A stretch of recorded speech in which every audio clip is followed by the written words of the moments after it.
L'humoriste Jérémy Demé est en pleine ascension. À la fin de l'année 2015, il termine son premier one-man show, cumulant 178 représentations avec plus de 90 000 billets vendus. Puis publie son livre, La Liste, qui recèle tous les trucs qui lui ont permis d'accéder à ses rêves et de s'épanouir.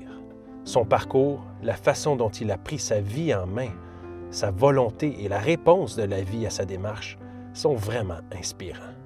La première fois qu'on s'est rencontrés, d'ailleurs, c'était sur un plateau de télévision. On a eu la chance de se rencontrer là. Ouais. Et on regardait tous les deux la montagne, ouais. Le mont Saint-Hilaire. Ouais. J'étais dans une espèce d'état de méditation. Et là, tu es venu à côté de moi, tu as fait « OK, ça... Hein? On se comprenait. Hein? » Ouais. Je te savais, tu sais, un humoriste dans le bien-être, dans le mieux-être et tout ça. Mais je savais pas à quel point tu étais un gars allumé, conscient. Ben, ouais, j'ai plusieurs facettes. Quand on s'est rencontrés, j'avais la face niaiseux. Puis aujourd'hui, je suis moins niaiseux.tv.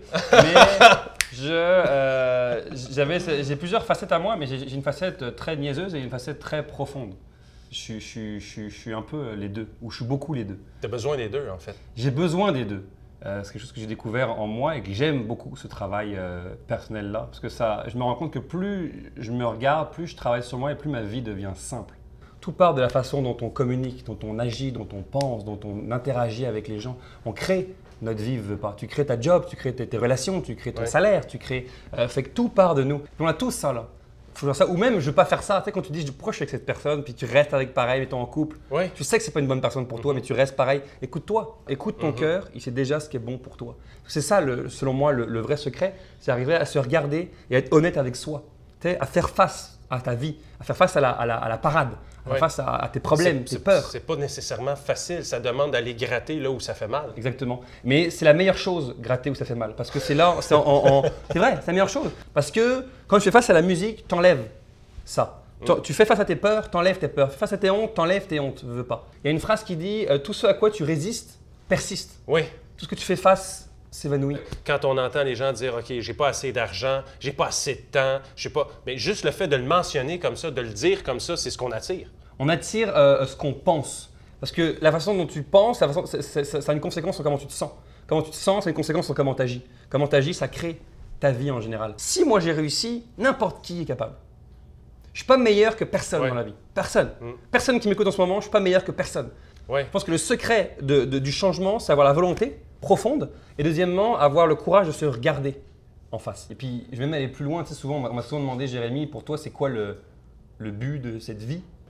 Puis j'ai réfléchi longtemps et je me dis, sais-tu aller travailler, sais-tu gagner de l'argent, sais-tu? Puis ça n'avait pas de sens, ça n'avait pas de goût.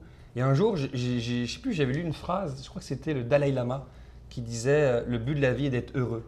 Pas je veux plus d'argent, plus de succès, plus. C'est évoluer, tu sais, pouvoir me comporter mieux avec toi, arriver à mieux m'exprimer, arriver à toucher les gens encore plus profondément. C'est ça, évoluer. C'est grandir dans chaque sphère, prendre chaque sphère de ma vie et me dire qu'est-ce que je veux pour ça, qu'est-ce que je veux après.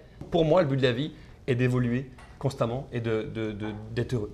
C'est en quelque sorte ta mission de vie, c'est ta prochaine liste, tu viens de l'énumérer, c'est le bien que tu veux apporter à l'humanité. Donc, pour chasser le négatif, comment tu as réagi, toi, face aux événements du 13 novembre dernier à Paris? Comment tu as réussi à le gérer? Je ne suis pas triste pour la France. Je suis triste pour l'humanité en général. Je suis triste qu'on soit rendu à vouloir s'entretuer. Parce que quelque part, on a un peu créé ça, je pense. On est tous un peu responsables de ce qui se passe. Si on changeait tous un petit peu, on changerait, je pense, le monde. Le 13 novembre, je sais que c'est arrivé. Je sais que c'est horrible. Je sais que c'est absolument terrifiant ce qui se passe. D'un côté, je ne veux pas créer de la colère et de la haine par rapport à ça. Tu as décidé de publier sur les réseaux sociaux un numéro de ton spectacle intégral qui s'appelle « Message à l'humanité ». Il faut dire d'abord que ce texte a été écrit en collaboration avec Alexandre Douville. Oui, tout à fait. On aimerait savoir ce que le futur nous réserve. On aimerait être sûr que tout va bien se passer. Puis toujours être dans l'autre et le après, ça nous empêche de voir à quel point le ici et le maintenant est si merveilleux. On a la chance de vivre, les amis. Puis la vie, selon moi, c'est pas une incertitude qui nous apporte des malheurs, mais plutôt un mystère qui nous transporte vers un meilleur. Soyons nous.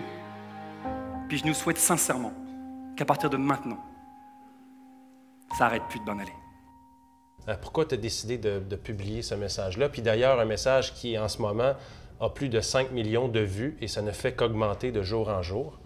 On a un besoin de ce type de message. Parce que je pense que les gens ont besoin d'entendre ce genre de choses-là. aujourd'hui, d'autant plus aujourd'hui avec ce qui se passe dans le monde là. Et je pense que ce genre de livre-là, pas juste ce livre-là, ce genre de livre-là répond à un besoin des gens.